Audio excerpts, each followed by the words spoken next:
ज्या ज्या काही बातम्या वर्तमानपत्रामधून किंवा माध्यमांकडून लाडक्या बहिणींसमोर जात आहेत त्या अतिशय चुकीच्या आहेत. आणि माझी तर सर्व लाडक्या बहिणींना विनंती राहील की आपण कुठल्याही अफवांना बळी पडू नका.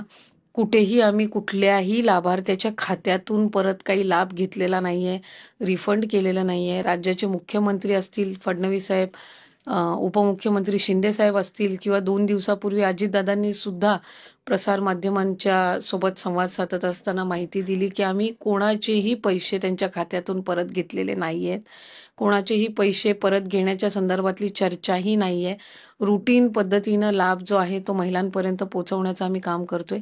काही वर्तमानपत्रांनी 30 लाख, 35 लाख, 40 लाख, 60 लाख, उद्या म्हणतील 1 कोटी अशा पद्धतीचे जे काही तिथे जी माहिती देण्यात येत आहे ती अक्षरशः चुकीची आहे.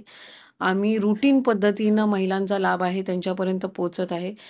जे अपात्र अपात्र ज्या महिला आहेत किंवा ज्या आपण म्हणूया ते निकषात बसत नाही आपल्या सरकारी नियमानुसार, शासन निर्णयानुसार, त्यांची छाननी कशी केली जाते आता, म्हणजे त्याची प्रक्रिया काय आहे? हे साधारणपणे आम्ही ह्या संदर्भामध्ये सुद्धा वारंवार माहिती दिलेली आहे. व्हॉलंटरीली काही महिला आहेत ज्या रोज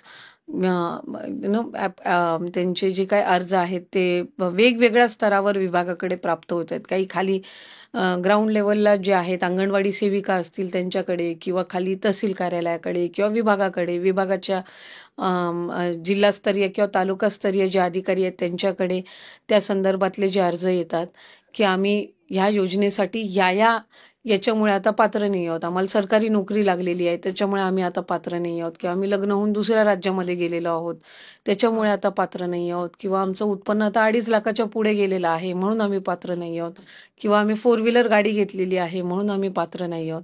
अशा पद्धतीनं रोजच्या घडीला, आणि ही आजची काही नवीन गोष्ट नाहीये, ऑगस्ट महिन्यामध्ये सुद्धा आम्हाला त्या पद्धतीनं येत होते, ऑक्टोबर महिन्यामध्ये सुद्धा आलेले आहेत. व्हॉलंटरीली ज्या महिला आहेत त्या येत आहेत समोर. आणि जे आम्ही GR आहे त्याच्यामध्ये कुठल्याही पद्धतीचा बदल हा करण्यात आलेला नाहीये. आणि बदल एकतर जे काही निकष आहेत हे जे जुलै महिन्यामध्ये जो आम्ही GR काढला होता, ऑगस्ट महिन्यामध्ये जे आम्ही त्या ठिकाणी सर्क्युलर किंवा शासन निर्णय जो निर्गमित केला होता त्यानुसारच आम्ही जी संपूर्ण पडताळणी आहे किंवा जी काही जे व्हॉलंटरीली पुढे येत आहेत त्या संदर्भातली पण कारवाई सुरू आहे. आम्ही वित्त नियोजन विभागाकडे जे व्हॉलंटरीली त्यांचे समोर आलेले आहेत आणि जे म्हणतायत की आम्ही आता पात्र लाभार्थी नाही आहोत किंवा आम्ही चुकीच्या, ही आकडेवारी रोज बदलत आहे. म्हणजे कधी 5 अर्ज येतात दिवसाला, कधी 10 येतात, ही काही हजारांमध्ये आहे, म्हणजे 2-5 हजाराच्या वरती नाही आहे. आणि त्या पद्धतीने हे अर्ज येतात त्याचे पण अजून रिफंड चालू केलेलं नाहीये. अजून कोणाचाही एकही रुपया कधी खात्यातून घेतलेला नाहीये विभागाने. हे जे व्हॉलंटरीली अर्ज आलेले आहेत त्यांची सुद्धा आम्ही कारणं जी आहेत ते स्थानिक प्रशासनाकडून तपासून घेत आहोत.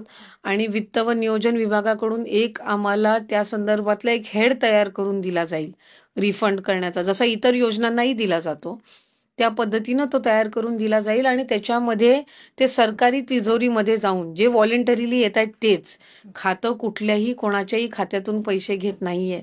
ही एक बाब मला आपल्या माध्यमातून पुन्हा लाडक्या बहिणीच्या लाभार्थ्यांना मला सांगायची आहे. जे तुम्ही म्हणता की व्हॉलंटिअरली या महिला समोर येत आहेत, विभागाकडून पण क्रॉस व्हेरिफिकेशन सुरू आहे का काही बाबतीत? जसं तुम्ही हे सगळे निकष एवढे क्लिअर आहेत, तर जर त्यावेळेला जेव्हा लाभ घेताना अनेक महिलांनी अर्ज उत्साहाने भरले होते मोठ्या संख्येने, पण आता जेव्हा क्रॉस व्हेरिफिकेशन होत आहे तेव्हा काय परिस्थिती दिसते? म्हणजे त्याचं प्रमाण किती आहे, किंवा ते करत असताना आपण काय प्रक्रिया राबवतोय, त्याच्यामध्ये काही चॅलेंजेस येत आहेत का?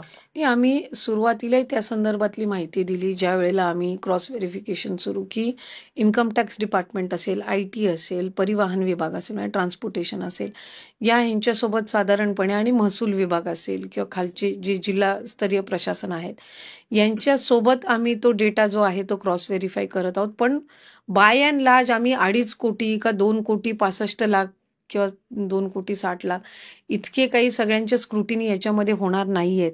त्याच्यामध्ये काय असं नाहीये की 30 लाखाचा का 40 लाखाचा का 30 लाख हा आकडा जो आहे तो समोर येतोय. वृत्त पण समोर येतंय आणि अनऑफिशियल त्याविषयी बोललं जातंय की हा आकडा इतका मोठा आहे.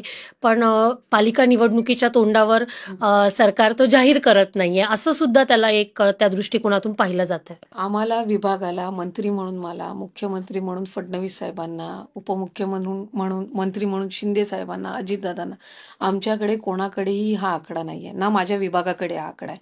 मला माहित नाही हा आकडा विरोधकांच्या कुठल्या तरी सोशल मीडियाच्या अकाउंटवरून आला आणि तिथून वर्तमानपत्रांनी उचलला का काय, हे आम्हाला त्या संदर्भातली खऱ्या अर्थानं म्हणजे कधीही आत्तापर्यंत विभागाचा लाडकी बहीणचा आढावा घेत असताना हा आकडा आला नाही.